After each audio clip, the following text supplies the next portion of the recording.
आपके साथ मैं हूं सुचेता कुकरेती और माइक ऑन है। आज की बड़ी खबरों पर आपके लिए माइक ऑन कर रही हूं। एक एक करके बताती हूं खबरें क्या हैं। सबसे पहले बात होगी नेपाल में 47 वाटर बम की, यानी नेपाल में जो त्रासदी आई है उसके बाद अब चर्चा ये हो रही है कि क्या इस तरह की त्रासदी फिर से हो सकती है, क्योंकि नेपाल में ऐसे वाटर बम अभी भी मौजूद हैं। वाटर बम से मेरा मतलब क्या है और कैसे तबाही मचा सकते हैं ये वाटर बम, आज इस पर माइक ऑन। इसी के साथ माइक ऑन कर रही हूं यूपी बिहार में हाई अलर्ट पर। नेपाल में एक त्रासदी आई है और उसके बाद कैसे बिहार में सम्राट चौधरी और यूपी में योगी आदित्यनाथ एक्टिव हैं और तैयारियां क्या है ग्राउंड पर, ये आपको दिखाऊंगी। इस पर भी माइक ऑन है। इसी के साथ आपको दिखाऊंगी उत्तर प्रदेश की 3 देवियां कैसे यूपी के चुनाव में आधी आबादी को साधने के लिए 3 अलग अलग दल 3 महिला चेहरों पर दांव लगा रहे हैं। और इसी के साथ बात होगी कैसे इमरान ने मुस्कान को मार डाला, एक ऐसी मर्डर की खबर जिसने फिर से हिलाकर रख दिया है और जिसने कई सवाल उठा दिए हैं फिर से लव जिहाद पर। लेकिन सबसे पहले बात होगी नेपाल की त्रासदी की।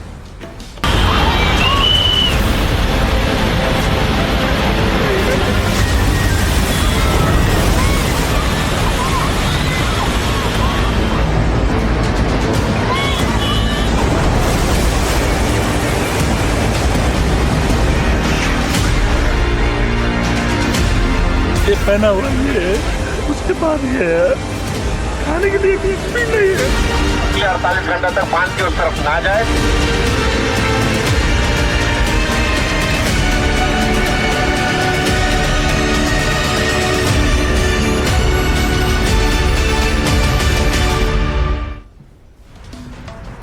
मैं सबसे पहले आज बात करूंगी यूपी बिहार में जो अलर्ट है उसकी भी। मैं ये भी बात करूंगी कि भारत ने कैसे नेपाल में मदद का हाथ बढ़ाया है। लेकिन सबसे पहले आपको बताऊंगी कि ये त्रासदी हुई कैसे, कैसे नेपाल इस त्रासदी का शिकार हुआ और इसके चलते हमें कैसे अलर्ट रहने की जरूरत है। मेरे पीछे जो आप तस्वीर देख रहे हैं कुछ इसी तरह का बर्फ का पहाड़ था। 17,000 फीट पर यह बर्फ का पहाड़ टूटा है और तकरीबन 3,900 फीट नीचे गिरा है। ये जो आप तस्वीर देख रहे हैं 3,900 फीट नीचे गिरा। उसके बाद आसपास का मलबा लेंडे नदी में लगातार समाता चला गया और इस मलबे को लेकर नदी आगे बढ़ गई। अब जब मलबे को लेकर और बड़े बड़े पत्थरों को लेकर नदी आगे चली तो उसने और ज्यादा त्रासदी मचाई और ज्यादा तबाही मचाई। कुछ इस तरह से नेपाल में ये त्रासदी हुई है जो मैं आपको दिखा रही हूं। ये एक एआई वीडियो के जरिए आपको समझा रही हूं, क्योंकि जब बर्फ के पहाड़ थे, जरा शुरू से इसे चलाइए। बर्फ के पहाड़ 17,000 फीट पर जब पिघलते हैं या टूटते हैं उसके बाद किस तरह से वो पानी का जल स्तर अचानक बढ़ा देते हैं। और ये देखिए 3,900 फीट पर ये नीचे गिरा है और उसके बाद इसने अपने साथ सब कुछ मिला लिया है।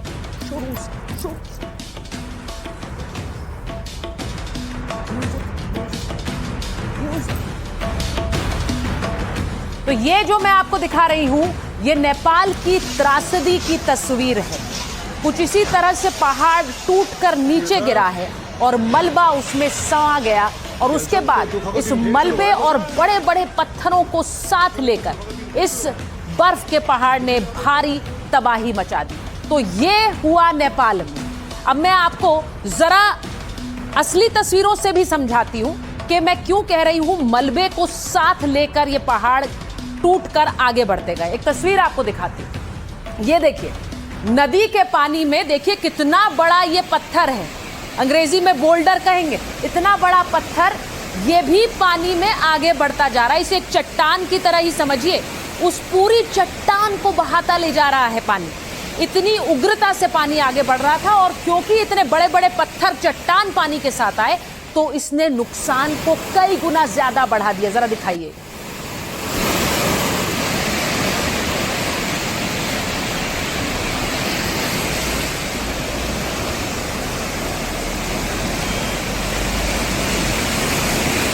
ये बड़े बड़े पत्थर चट्टानें जब बहती हैं तो पूरे के पूरे घर को हिलाकर पानी में गिरा देती हैं। और यही नेपाल में हुआ। अब आप सोच रहे होंगे कि बड़े बड़े कंक्रीट के बने हुए पुल कैसे पानी में बह गए। जरा वो तस्वीर भी दिखाती हूँ आपको। देखिए, ये जब बड़े बड़ी चट्टानें पानी के साथ आ रही हैं आगे, तो ये पुल भी बहते चले गए और इन पुलों को भी तोड़ कर ले गया पानी।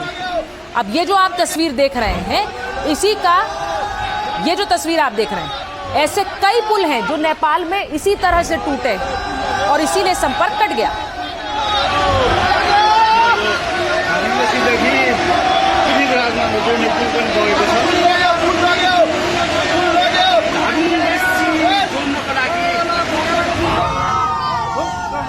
अब आपको एक और तस्वीर दिखाती हूँ। ये तो बड़ा कंक्रीट का पुल था। अब एक और तस्वीर से आप समझेंगे, इस तस्वीर को जरा पूरा काट दीजिए। इस तस्वीर से आप समझेंगे कि कैसे पानी ने पुलों को बहा दिया। ये एक, इसको आम भाषा में झूला पुल कहेंगे। और यहाँ देखिए, एक व्यक्ति ने इसका वीडियो बनाया और पानी में कैसे हिलता हुआ ये नजर आ रहा है। ये तब की तस्वीर है जब बड़ा जो आक्रोश था पानी का वो आगे बीत गया, लेकिन तब भी किस तरह से ये पुल पानी में ऊपर नीचे गोते खा रहा है, क्योंकि बड़े बड़े पुल भी इस पानी के आवेश में बहते चले गए।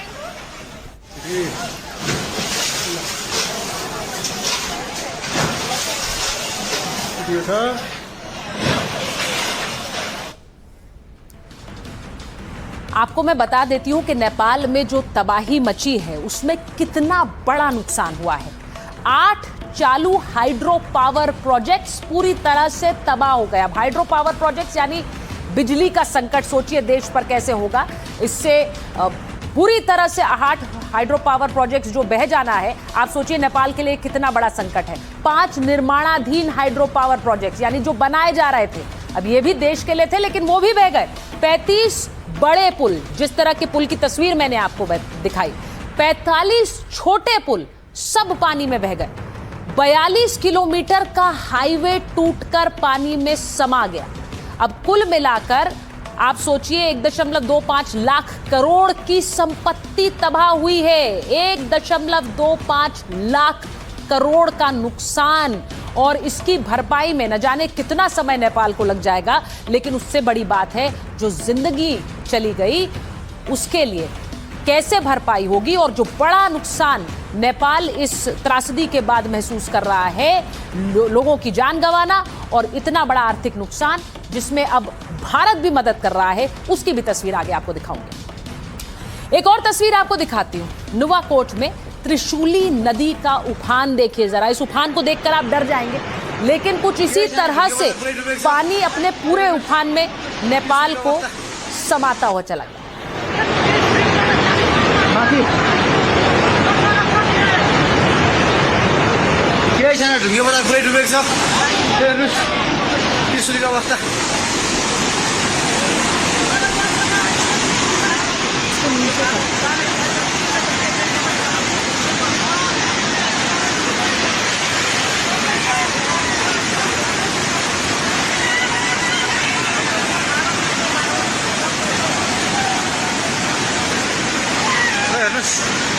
त्रिशुलीको पाहाड हाँस्यो एउटा केही छैन, पाहाड हाँस पनि सब सक्यो।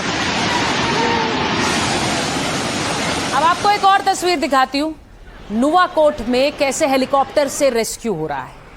अब ये लगातार ऑपरेशन नेपाल चला रहा है, जिसमें वो अपने लोगों तक पहुंचने की कोशिश कर रहा है। न जाने कितने हजारों लोग लापता है और अलग अलग देशों के लोग भी इसमें शामिल हैं। तो हेलीकॉप्टर के जरिए रेस्क्यू ऑपरेशन वहां पर चलाया जा रहा है। ये हेलीकॉप्टर्स चल रहे हैं। नेपाल में सैलाब आया तो लोग घरों में फंस गए, बाद में उन लोगों को रेस्क्यू किया गया। अब ये देखिए, ये रेस्क्यू ऑपरेशन की तस्वीरें नेपाल से आ रही हैं। नेपाल में बुलडोजर्स के जरिए लोगों को कैसे निकाल के लाया जा रहा है। मलबे में दब गए, पानी में बह गए, कितनी बुरी अवस्था में इन्हें नेपाल में रेस्क्यू ऑपरेशन के जरिए निकाला जा रहा है।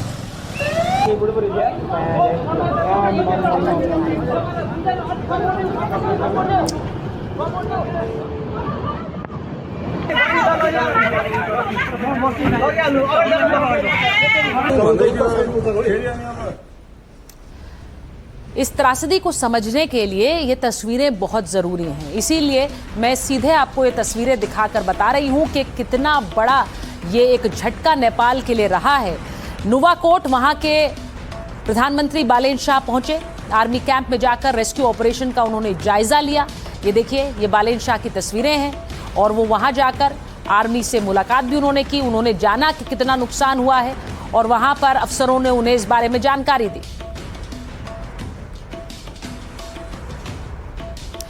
अब जिस वक्त नेपाल में सैलाब पूरी ताकत से अपनी विभीषिका दिखा रहा था, उस समय चीन आसमान से सब कुछ देख रहा था।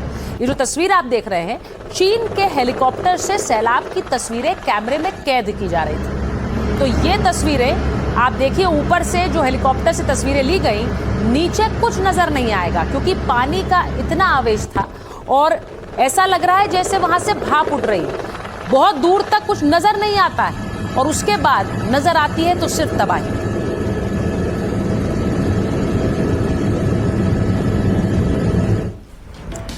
आपको बताऊं कि एनडीटीवी नेपाल में तबाही वाली जगह पर पहुंचने वाला पहला न्यूज चैनल और हमारी सहयोगी सिकता देव उन इलाकों में पहुंची जहां बर्बादी का मंजर है, जहां पहले शहर, कस्बे, बाजार हुआ करते थे, वहां तबाही के बाद का सन्नाटा है।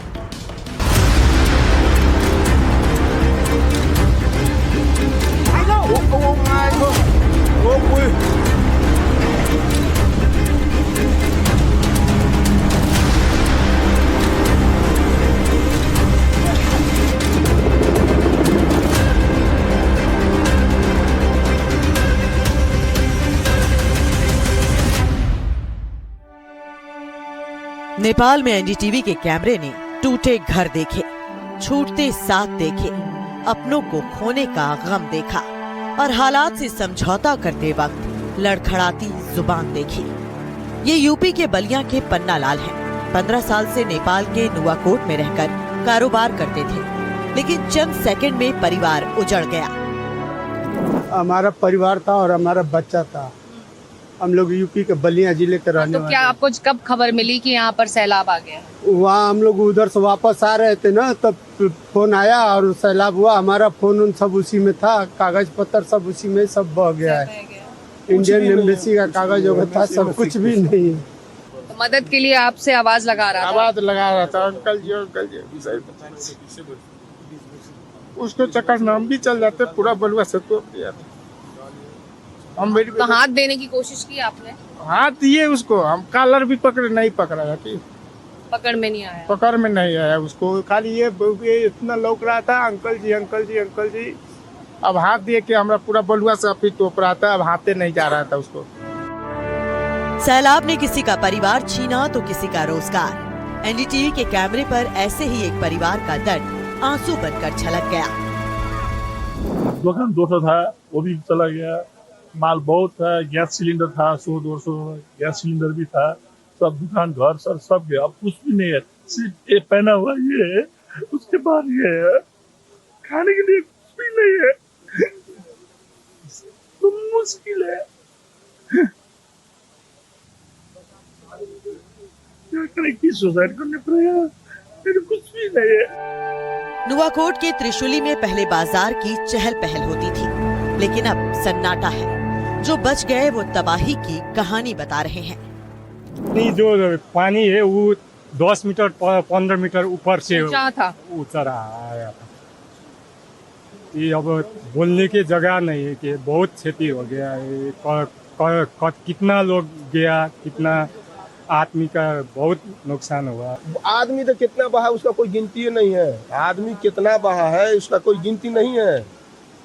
हम लोग का नजदीकी संपर्क में कम से कम 50-60 आदमी बहा है। ये नुवाकोट का देवी घाट है, आस्था का केंद्र था। दूर दूर से भक्त आते थे, लेकिन सैलाब आया तो कुछ लोग बह गए। जो बच गए वो मलबे में उम्मीद तलाश रहे हैं। तो नेपाल के अलग अलग इलाकों से लोग श्रद्धालु अपने मन में लिए दर्शनों के लिए देवी घाट पहुंचते थे। आज ये देवी घाट, जहां पर मंदिर पर और घाट पर बाजार सजता था, आज इस तरह से वीरान है। बहुमंजिला इमारतें देखिए, पहली दूसरी मंजिल तक ये गाद आ चुका है और पूरी तरह से सबमर्ज्ड है, डूबे हुए हैं ये बिल्डिंग्स। कहीं दुकान थी, कहीं होटल्स थे, लोगों के घर थे और अब वो पूरी तरह से गाद में डूबे हुए हैं। देखिए आधा दरवाज़ा इस वक्त दिखाई दे रहा है, खिड़कियां नहीं खुल रही हैं। तो ये ज़रूर फर्स्ट फ्लोर होगा और नीचे एक और मंजिल होगी, लेकिन एक मंजिल से ऊपर आकर ये आधी मंजिल तक ये पूरा गाद पहुंच गया। नेपाली आर्मी दिन रात रेस्क्यू ऑपरेशन चला रही है। त्रिशूली के आर्मी बेस कैंप से रेस्क्यू हेलीकॉप्टर ऑपरेट किए जा रहे हैं। लोगों तक राहत सामग्री पहुंचाई जा रही है। हेलीकॉप्टर्स की तैयारी हो चुकी है। पानी यहाँ से भेजा जा रहा है, ऊपरी इलाकों में जो लोग फंसे हुए हैं उन तक पानी भी पहुँचाया जाएगा। इसके अलावा स्ट्रेचर्स हैं, मेडिकल सुविधाएं हैं और तमाम वो ज़रूरी चीज़ें जो इस वक्त बेहद अहम है वहाँ फंसे लोगों को निकालने के लिए।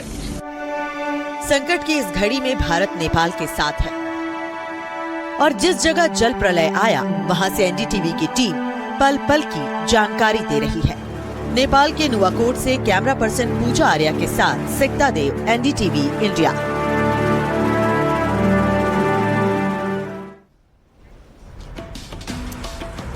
अब सवाल ये पूछा जा रहा है कि जो कुछ नेपाल में हुआ वो तबाही कैसे मची। नेपाल में सैलाब चीन के कंट्रोल वाले तिब्बत से आया। बाढ़ की चेतावनी नेपाल को 45 मिनट देरी से मिली, ऐसी चर्चाएं हैं। हालांकि इसको लेकर खुद नेपाल कह रहा है कि दूसरे देश पर आरोप लगाना सही नहीं है। अब आरोप यह है कि क्या चीन को झील फटने की जानकारी पहले से थी?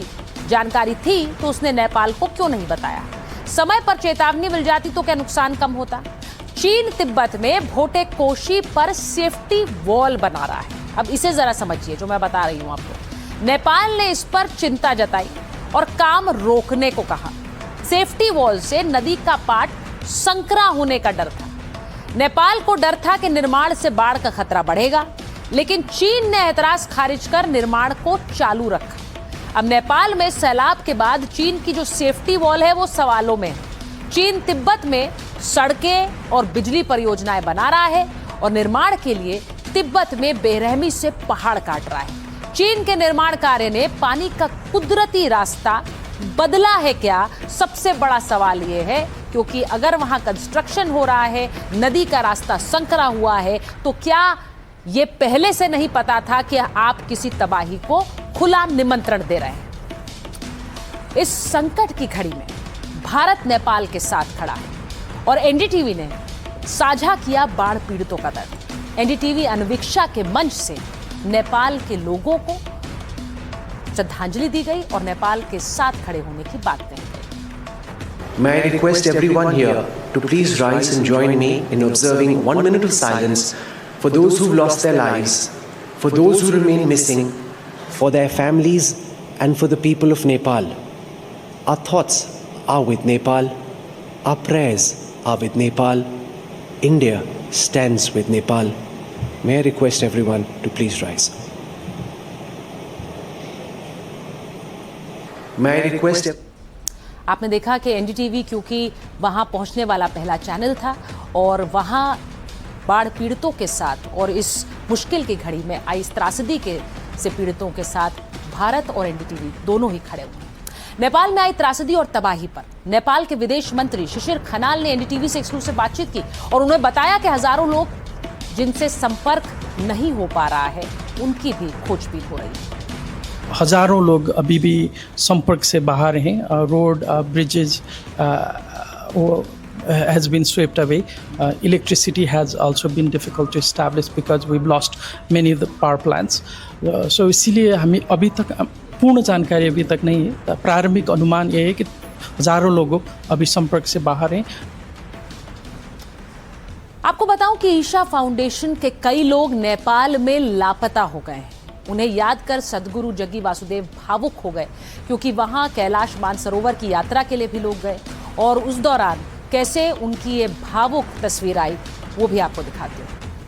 At 9:05, he sent a message that they have arrived at the immigration.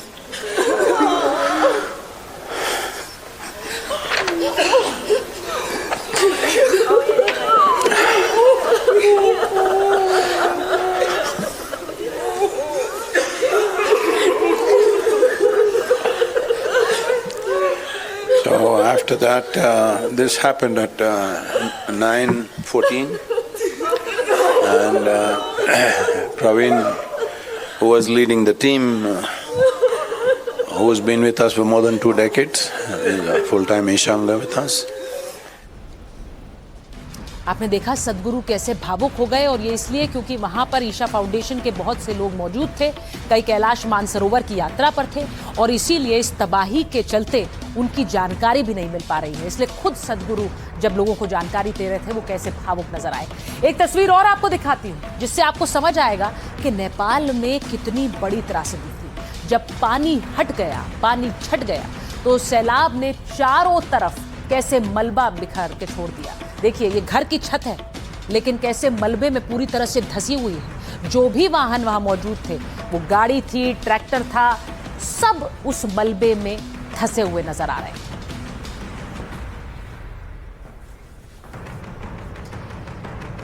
जैसी तबाही नेपाल के नुवाकोट में मची, वैसी ही तबाही खादिंग में भी मची है। वहां के लोगों का हाल जानने की कोशिश की हमारे सहयोगी रणवीर सिंह ने। नेपाल में आई तबाही किस कदर लोगों को बर्बाद कर रही थी, लोगों को परेशान कर रही थी, इसका अंदाज़ा लगाना हो तो ज़रा मेरे पीछे इस तस्वीर को देखिए। ये एक पुल है, 2 पहाड़ियों को जोड़ने वाला। ये पूरा पुल टूट करके बिखर गया। ये लोहे का बना पुल था, लेकिन पानी के बहाव का स्तर क्या होगा, ये समझने के लिए इस पुल को देखिए।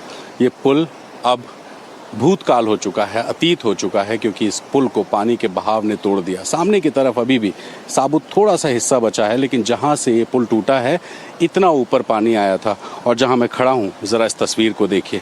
अभी भी यहाँ गाद पड़ी हुई है, अभी भी यहाँ तबाही की निशानियाँ पड़ी हुई हैं। और मेरे बगल में ये जो घर है, ये एक बेडरूम हुआ करता था। इस बेडरूम में एक बेड था, बगल में एक फ्रिज रखा हुआ था, घर का कुछ सामान रखा था। इसके ठीक बगल में एक दुकान थी, और दुकान के ठीक बगल में अगर मैं बात करूं तो कुछ लोगों के सामान थे। अभी भी देखिए यहाँ पर कुछ इस तरह के बर्तननुमा चीज़ें पड़ी हुई हैं। यहाँ जो टिन शेड है, ये दरअसल टिन शेड बगल की दुकान का था, जो दुकान अब दिखाई नहीं दे रही है क्योंकि ये पूरा हिस्सा बह चुका है। भाई, क्या नाम है आपका? मेरा नाम विनोद प्रजा।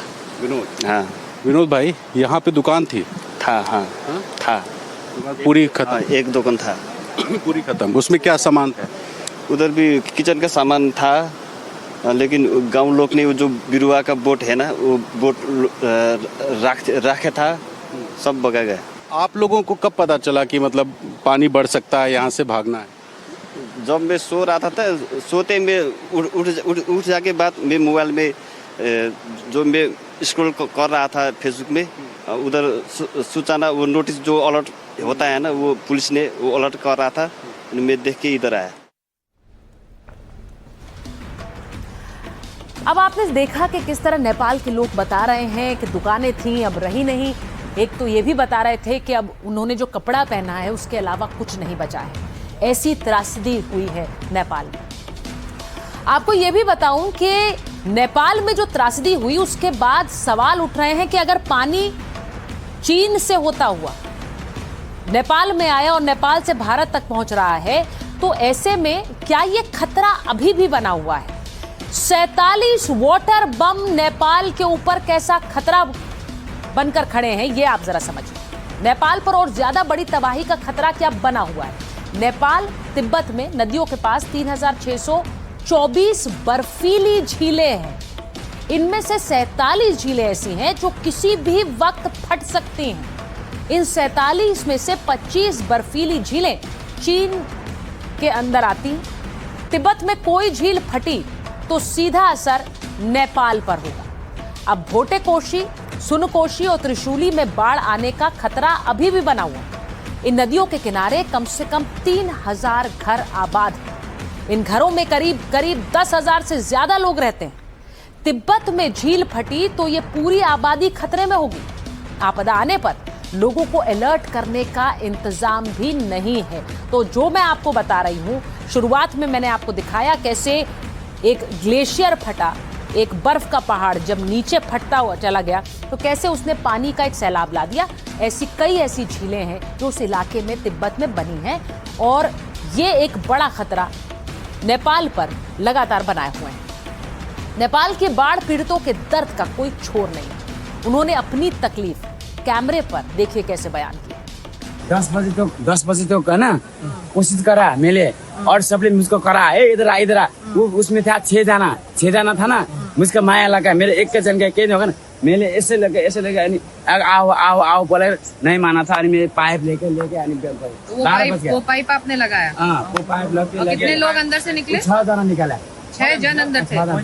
यहाँ पे एक बैग पानी बढ़ गया, पब्लिक को पता भी नहीं लगा, सूचना 10 बजे के बाद मिला। कितना क्षति भी हुआ है, गैस सिलेंडर, टैंकर, गाड़ी। हम लोग भी 2 से 3 लाश निकाले हुए हैं, पैर अलग है, हाथ अलग है, लाश हम लोग तो 2-3 लाश निकाले हैं। मेरा घर ही जो अभी वो सुंदर जैसा हो गया है, जो ब्लॉक दिखा है ना, उसके आगे एक टीना है, वही है मेरा घर। तो घर तो पूरा नीचे चला गया? पूरा नीचे डूब गया। और अब कहाँ क्या करेंगे, इधर भी था मेरा दूसरा घर, ये 2 महीने पहले खरीदा था मैंने, वो भी चला गया, खंडर हो गया यहीं पर। इधर तकरीबन आपका ये बोले कि 2-3 इंसान इसमें आराम से अंदर जा सकता है, इतना ऊपर तक मिट्टी आ चुका है, रमल आ चुका है। तो अभी इधर पैदल तो कोई भी सोच भी नहीं सकता है कि इधर से आगे जाए, पूरा धस जाता है। हम लोग सुबह कोशिश भी किए थे, सुबह इधर नीचे से आपका सब निकाला गया, एक सब निकालने के लिए तकरीबन 45 मिनट लग गया था। सब कुछ कैसे बहा ले गया सैलाब, ये बता रहे हैं नेपाल के लोग। चीन के कंट्रोल वाले तिब्बत, वाटर बॉम्ब से नेपाल को कितना खतरा है ये मैं आपको बता चुकी हूं, लेकिन चीन का एक वाटर बम ऐसा है जो भारत के लिए भी बड़ा खतरा बन सकता है। अब इसकी चर्चाएं हो रही हैं, वो आपको बताती हूं। चीन ब्रह्मपुत्र पर सबसे बड़ा हाइड्रो पावर डैम बना रहा है। चीन का ये मेडोंग डैम दुनिया का सबसे बड़ा डैम होगा। अब ये चीन के ही 3 गॉर्जेस डैम से लगभग 3 गुना बड़ा है। 60,000 मेगावाट वाला डैम अरुणाचल के बेहद करीब है।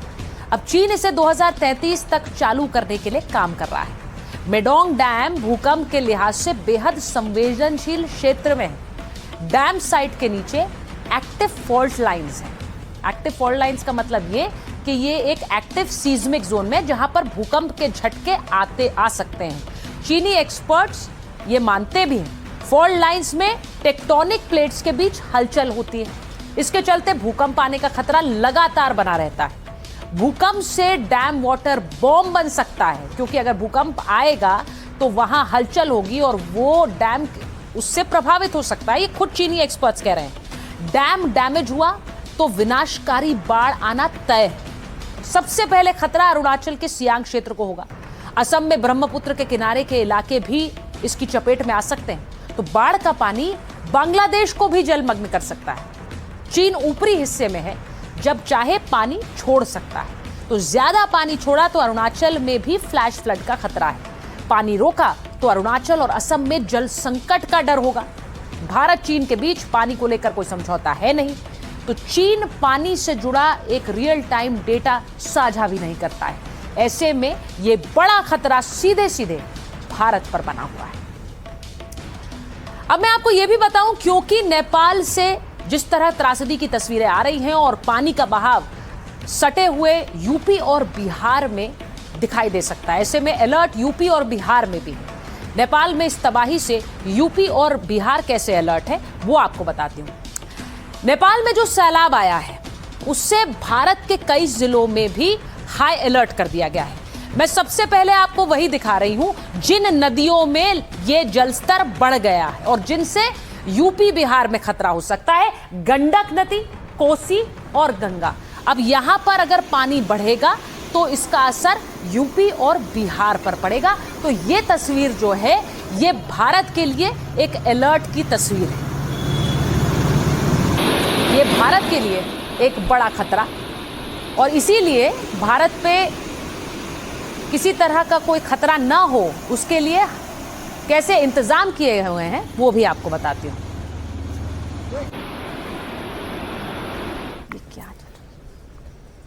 अब बिहार का मुजफ्फरपुर जिला उन जिलों में शामिल है जिनको लेकर अलर्ट जारी हुआ है। तो ये जो आप तस्वीर देख रहे हैं वहां लगातार अलर्ट किया जा रहा है लोगों को कि लोग उस इलाके को खाली कर दें जहां पानी आ सकता है। इसको सुनिए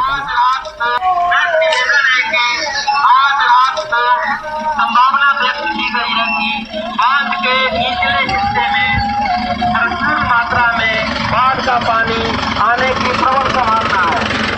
निवेदन है कि आज रात को संभावना व्यक्त की गई है कि बांध के निचले हिस्से में भरपूर मात्रा में बाढ़ का पानी आने की। देखिए, ये सिर्फ मुजफ्फरपुर की तस्वीर नहीं है, बिहार के गोपालगंज में भी लोगों से सतर्क रहने की इस तरह अपील की जा रही है, क्योंकि ये जरूरी है, लोग सावधान रहें, ये बहुत ज्यादा महत्वपूर्ण है। कभी भी कुछ अगले 48 घंटा तक बांध के उस तरफ ना जाए और सभी लोग बांध के उस तरफ अपने अपने घर में ऊंचे स्थल पर सुरक्षित रहें और प्रशासन आपके साथ है। कभी भी कुछ ऐसा होगा तो प्रशासन हमेशा आपके साथ। अगले 48 घंटा तक बांध के उस तरफ ना जाए और सभी लोग बांध के उस तरफ अपने अपने घर में ऊंचे स्थल पर सुरक्षित रहें और प्रशासन आपके साथ है। कभी भी कुछ ऐसा होगा तो प्रशासन हमेशा आपके साथ। अगले 48 घंटा तक। तो गोपालगंज में लोगों को बताया जा रहा है कि आप उस तरफ न जाइए जहां से पानी का स्तर बढ़ सकता है। बिहार के शिवहर की आपको तस्वीर दिखा रही हूं, यहां पर भी प्रशासन एक्शन मोड में है। नदी के किनारे एक बाड़ लगाई जा रही, जिससे नदी का पानी इलाकों के अंदर न घुस सके और पानी को रोका जा सके। तो ये देखिए, ये बोरियां रखकर पानी के स्तर को रोकने की एक कोशिश है कि लोगों को सावधान भी किया जा रहा है साथ में। तो ये भी तस्वीर आ रही है बिहार के अलग अलग जिलों में जहां पर अलर्ट है, वहां से ये तस्वीरें आ रही हैं। हम जानना चाहते हैं कि बागमती और गंडक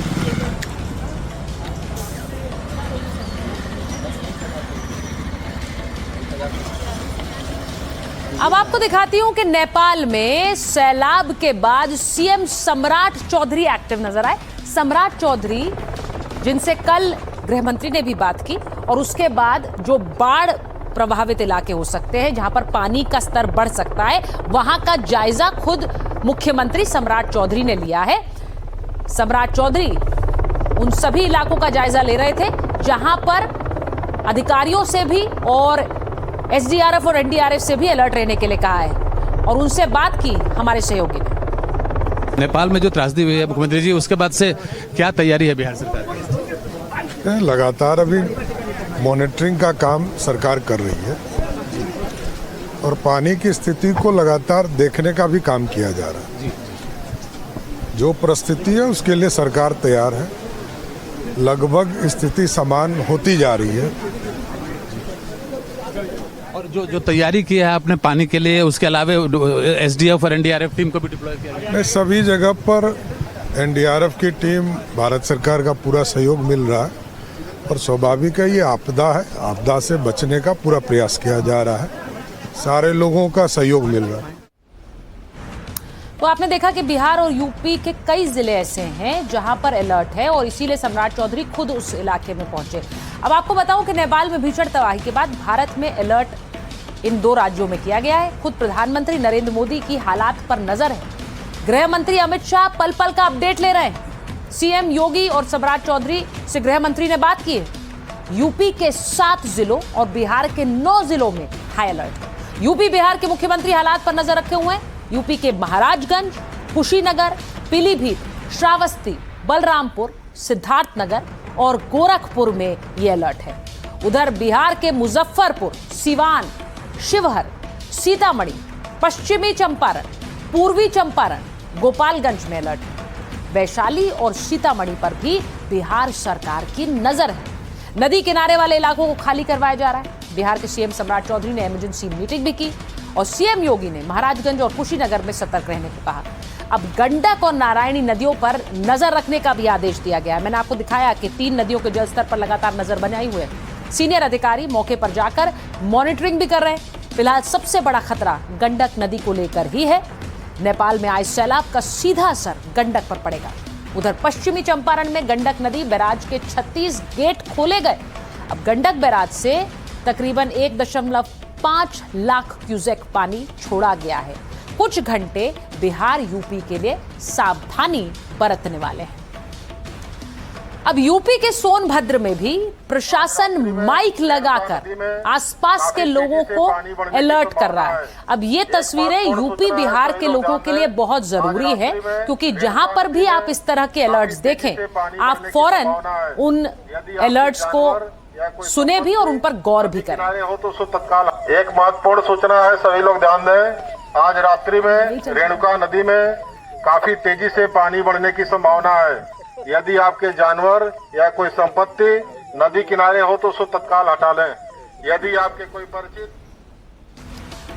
अब आपको दिखाती हूँ महाराजगंज में जो गंडक नदी है उस पर अधिकारियों ने निरीक्षण भी किया। मैंने आपको बताया सबसे ज्यादा खतरा जो है वो गंडक पर ही बना हुआ है और उसका जलस्तर लगातार बढ़ भी रहा है। वहां पर गेट भी खोले गए हैं गंडक बैराज पर। अब आप ये देखिए वहां पर ये जो आप देख रहे हैं तस्वीर, अगर वहां पानी बढ़ता है तो कैसे इन इन्फ्लेटेड बोट्स के जरिए लोगों को मदद पहुंचाई जाएगी। इनमें निरीक्षण भी किया जा रहा है और खुद अधिकारी पानी में उतरकर निरीक्षण कर रहे हैं कि किस तरह का संभावित खतरा हो सकता है। तो ये तस्वीर आपने देख ली। अब आपको एक और तस्वीर दिखाती हूँ। एक तरफ भारत में प्रशासन अलर्ट है, नदियों के जल स्तर पर नजर रखी जा रही है, तो दूसरी तरफ नेपाल की मुसीबत में भारत साथ खड़ा हुआ है। ये आप हिंडन एयरबेस की तस्वीरें देख रहे हैं जहां से इंडियन एयरफोर्स राहत सामग्री लेकर नेपाल पहुंची। नेपाल के लोगों के लिए इस मुश्किल की घड़ी में उनके साथ खड़े हैं। नेपाल के लिए इंडियन एयरफोर्स का C-17 रवाना हुआ और राहत सामग्री लेकर नेपाल पहुंचा।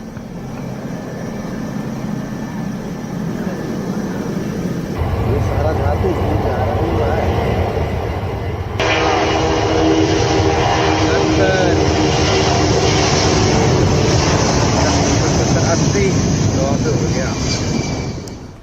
अब आपको बताऊं कि नेपाल में तबाही के बाद भारत ने मदद का हाथ बढ़ाया है। आपदा के कुछ ही घंटों के अंदर भारत ने यह मदद पहुंचाई। आपको याद है कल प्रधानमंत्री नरेंद्र मोदी ने इसे लेकर पोस्ट भी किया था। उन्होंने बालेन शाह से बात भी की।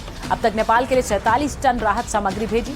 2 डिपार्चर में 8 टन दवाइयां और 1 टन खाने का सामान। 2 एयरक्राफ्ट से राहत सामग्री काठमांडू पहुंच गई। संभावित राहत कार्यों के लिए विमानों का बड़ा स्टैंड बाय का एक बड़ा बेड़ा स्टैंड बाय पर। बेड़े में C-70, C-130J और C-295 ट्रांसपोर्ट विमान शामिल हैं। पीएम नरेंद्र मोदी ने खुद पीएम बालेन शाह से बात की थी। नेपाल को हर संभव मानवीय सहायता देने का भरोसा दिया था। नेपाल के प्रधानमंत्री बालेन शाह ने मदद के लिए आभार भी जताया। मदद पहुंचाने के लिए सोशल मीडिया पर भी तारीफ हो रही है। कोई भारत को ग्रेट कह रहा है तो कोई भारत का पड़ोसी धर्म की तारीफ कर रहा है। तो भारत इस मुश्किल की घड़ी में नेपाल के साथ है। नेपाल त्रासदी की नई तस्वीर सामने आई है। मैं बड़ी खबर आपको बता दूं, चीनी इमिग्रेशन कंपाउंड गायब हो गया। हादसे के बाद की पहली तस्वीर पूरी तरह से मिट्टी में मिली हुई इमारत सामने आई है। चीन नेपाल सीमा के पास ग्योरांग की तस्वीर है। इमारत का नामो निशान भी नहीं बचा है। ये देखिए, अब मैं आपको 2 तस्वीरें दिखा रही हूं। नीचे की तस्वीर देखिए, ये पहले की तस्वीर है जब ये सैलाब नहीं आया था। आप पूरी सिर्फ इमारत नहीं, आप पूरे इलाके में इमारतें देख सकते हैं। ये देखिए, और ऊपर देखिए, यानी जब ये सैलाब आया तो बिल्कुल सपाट हो गई है जमीन। पूरा काट दीजिए इसे। पूरी जमीन नीचे से सपाट दिख रही, सिर्फ पानी ऊपर दिख रहा है क्योंकि पानी इतने आवेश में आगे बढ़ा कि सब कुछ बहा ले गया और सब कुछ खत्म कर दिया है।